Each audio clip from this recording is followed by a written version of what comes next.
Okay, let's cover the other shaders. I will create new material once more, simply apply it, and I can actually rename that as a test material. It's always good practice to rename it. And if I double click it, I will open its properties. So let's turn off that specular and we'll work with color channel only. I want to cover this Colorizer, Filter, Fusion and Posterizer in this lesson. I will leave this layer as a separate lesson because it's really complex and really powerful. So let's start with the first one, the Colorizer.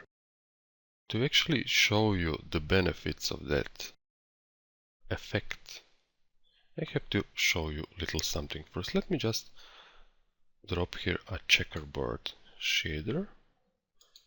Maybe give it some segments like 5 and 5, and if I render this, expand it a bit, you will see we get a nice pattern with nice colors and so on and so forth.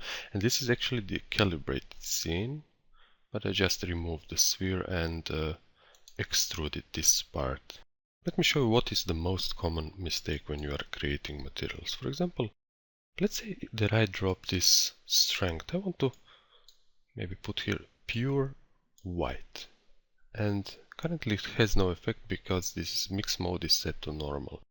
But if I drop this for just 1%, for example 99, and I render this, you will see that this black square should have been, it seems completely black, but it's not. It has some sort of a lightness applied to it, because the pure black is equal to RGB 000 on all three values. So you can see actually what happened. If I drop this down to, for example, 50% and render, you will see that I washed out my shader.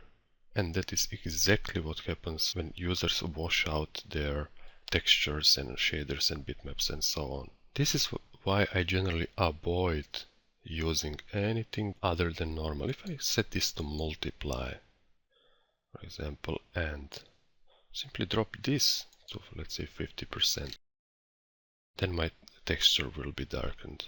The black values will be okay, but the white values will be gray. And then we have a problem. We don't get what we actually want, because we have here black and white, but we get gray. That's not technically correct, but it will give you a good understanding of it. So I would seriously suggest to not use this mix mode. And if you're using color, use color only. If you're using texture, then use texture completely. So now if I render this, I'll get exactly 000 that you can see here for the black value. Let me select this and delete all.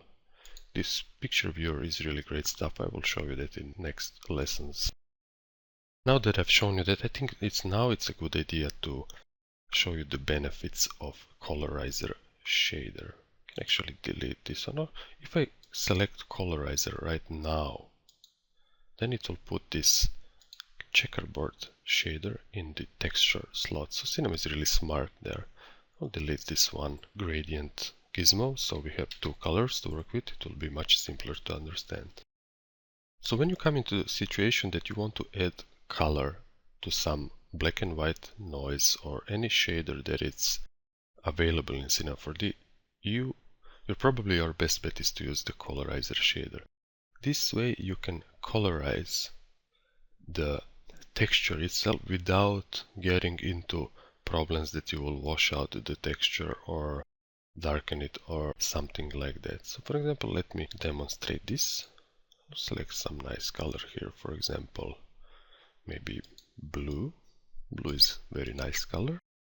And we can leave this to yellow. And as you can see now, the black values here in the texture, for example, this far most left black area will be mapped to this color, and the whitest points will be mapped to this color. So basically, to put it bluntly. What is black in the texture will be here on the left, represented with this color you choose, and what is white will be represented with this color you choose. And any shade of gray in between will be interpolated. In this case we have no interpolation since this checkerboard is purely white and black. So if I render this now and check these colors, they will exactly match what I have here. So there is no washing out or any problem similar to that will not occur. So that's a little good trick to know. We delete this.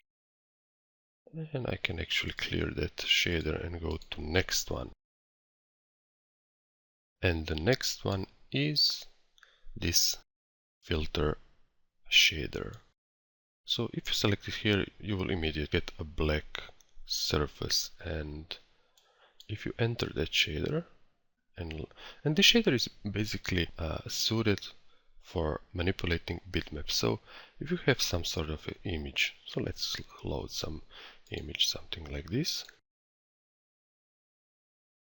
and we do a render here. I'm just doing an interactive render, and you find that your image is not bright enough, doesn't have contrast enough. You can easily fix that here. For example, I will exaggerate really and put brightness to something like 56%, and you will see the effect.